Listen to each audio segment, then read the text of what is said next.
मला वाटतं मुंबईमध्ये असेल किंवा उपनगरमध्ये असेल. आम्ही ती विसर्जन केली आणि त्याचा अवॉर्ड आम्हाला महाराष्ट्र प्रदूषण मंडळाच्या माध्यमातून मिळाला. जे आम्ही मंडळाच्या माध्यमातून पर्यावरणाचा विचार करून कणकवली ह्या ठिकाणी जे मूर्तिकार पालव आहेत त्यांच्याकडनं आम्ही शाडूची मूर्ती आमच्या ज्या मंडपमध्ये बनवण्याचं संकल्पना होती ती पुन्हा सक्सेस होऊन ती 21 फुटाची शाडूची मूर्ती आम्ही तयार केली. आणि त्याचं वैशिष्ट्य असं की मुंबई महानगरपालिकेच्या हेगडेवार मैदान कृत्रिम तलावामध्ये 21 फुटाची मूर्ती प्रथमच मला वाटतं मुंबईमध्ये असेल किंवा उपनगरमध्ये असेल. मी ती विसर्जन केली आणि त्याचा अवॉर्ड आम्हाला महाराष्ट्र प्रदूषण मंडळाच्या माध्यमातून मिळाला.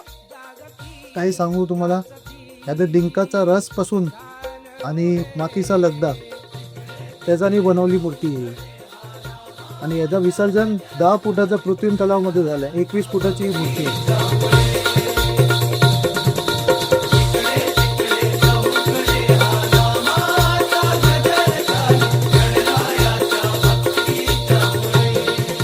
शाडूच्या मातीच्या मूर्तीचं मला उदाहरण दिलं.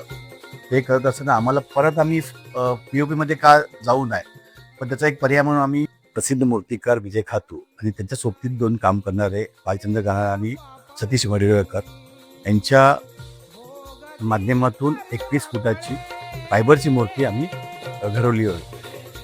पण नंतर जशी जागा मुंबई शहरामध्ये कमी असल्यामुळे तेवढ्याचं आम्हाला खूप अडचण निर्माण झाली.